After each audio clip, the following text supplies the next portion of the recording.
बिस्मिल्लाहिर्रहमानिर्रहीम। अस्सलाम वालेकुम। हम कर रहे हैं स्टार्ट एक्सरसाइज 4.8। इसका हम करने जा रहे हैं क्वेश्चन नंबर 1। क्वेश्चन नंबर 1 आपके पास जो गिवन है इसके आपके पास 12 पार्ट्स मौजूद हैं। ठीक है, 12 के 12 पार्ट्स इंशाल्लाह हम करेंगे आपके पास इस वीडियो में।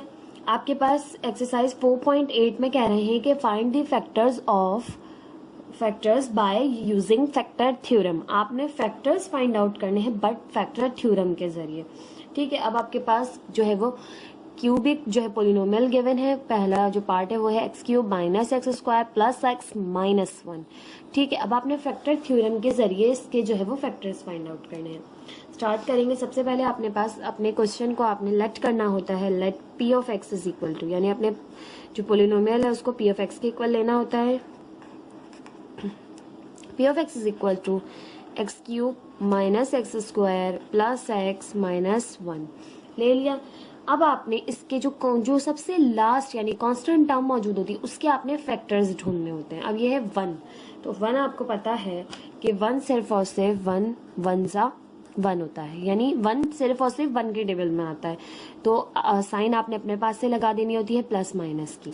ठीक है, तो सिर्फ और सिर्फ इस कांस्टेंट टर्म के फैक्टर्स आए आपके पास। द फैक्टर्स ऑफ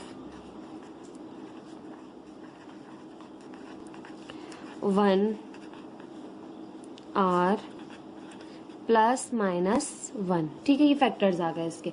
अब आपने जो फैक्टर्स आ गए इनको आपने इस पोलिनोमियल में पुट करना है और पुट करके देखना है कि ये पोलिनोमियल जीरो होती है या नहीं। अगर ये पोलिनोमियल उस फैक्टर को पुट करने से जीरो हो जाए तो इट मीन्स कि जो है वो जो नंबर है वो इस पोलिनोमियल का फैक्टर है।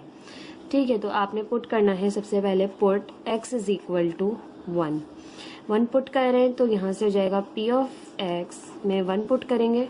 अच्छा, पहले एक दफ़ा पोलिनोमियल उतार लीजिए। यहाँ से p ऑफ 1 का क्यूब माइनस 1 का स्क्वायर प्लस 1 और ये माइनस 1, तो p ऑफ 1 हो जाएगा आपके पास 1 का क्यूब 1 ही रहा, 1 का स्क्वायर 1 ही रहा, प्लस का 1 माइनस का 1। ये हो गया आपके पास यहाँ से प्लस का 1 हो गया प्लस का 2, माइनस का 1 हो गया माइनस का 2, माइनस 2 प्लस 2 0 खो गए। तो आपके पास x1 पुट करने से आपके पास गिवन पोलिनोमियल जो है वो 0 के इक्वल आ गई। तो अब आप यहाँ लिख देंगे कि हेयर, अब 1 को उस तरफ ले जाए तो ये हो जाएगा x minus 1 is a factor of p of x minus 1 इसका फैक्टर है। ठीक, अब आपने यूज करना है सिंथेटिक डिवीजन मेथड। और उस स्टेप से पहले मैंने आपको बताया था, आपने यहाँ पर जब ये p ऑफ 1 इक्वल 0 क्या आ गया, 0 आ गया रिमाइंडर, तो इट मीन्स कि जो 1 है ये अब आपके पास मल्टीप्लायर भी है और सिंथेटिक डिवीजन मेथड के लिए हमें मल्टीप्लायर की जरूरत होती है। Here 1 is a multiplier. ठीक, अब आपने करना है using synthetic division method. Synthetic division method बहुत अच्छे से प्रैक्टिस हो गई होगी अब आप सबकी। Last exercise complete synthetic division method पे जो है वो बेस थी। इस तरह से आपने बॉक्स बनाया। जो भी आपके पास पोलिनोमियल है उसके आपने कोफिशिएंट लिखने हैं। पहले आपने देख लेना है तमाम मौजूद है, क्यूब है, स्क्वायर है, फिर 1 है, फिर कांस्टेंट टर्म है। सबसे पहले एक्स क्यूब का वो है 1, एक्स स्क्वायर का कोफिशिएंट है -1, एक्स का कोफिशिएंट है 1 और कांस्टेंट टर्म है -1। फिर जो आपके पास मल्टीप्लायर आया वो आया था 1 आपने मल्टीप्लायर लिखा। अब आपने पहला वाला एज इट इज उतारा, अब मल्टीप्लाई किया 1 1 ज़ा 1, माइनस प्लस 0 के इक्वल आ गया, खत्म। माइनस का 1 प्लस का 1 0, फिर मल्टीप्लाई किया 1 0 ज़ा 0, 1 में 0 को ऐड किया 1 आया, फिर मल्टीप्लाई किया 1 1 ज़ा 1। यहाँ पर मल्टीप्लाई करते हैं और यहाँ पर ऐड सब्ट्रैक्ट करते हैं।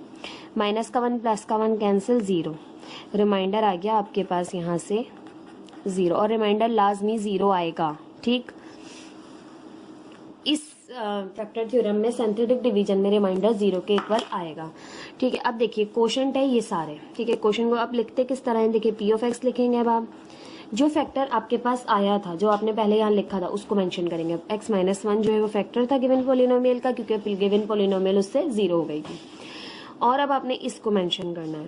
तो इसको कैसे मेंशन करेंगे, देखिए ये कोशेंट है, एक आपने एक्सपोनेंट कम की, यहाँ से एक्स क्यूब, अब आपने स्क्वायर से स्टार्ट करना है। ये एक्स स्क्वायर है, ये एक्स है, ये है आपके पास कांस्टेंट टर्म, तो एक्स स्क्वायर आ जाएगा आपके पास, यहाँ से 1 शो नहीं करते एक्स स्क्वायर के साथ, प्लस 0 इसके साथ एक्स आएगा, और ये है आपके पास 1 कांस्टेंट टर्म।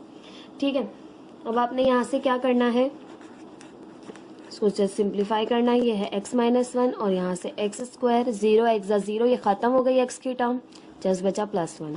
इसको आप मजीद सिंप्लीफाई नहीं कर सकते क्योंकि यहाँ पर एक्स स्क्वायर +1 है।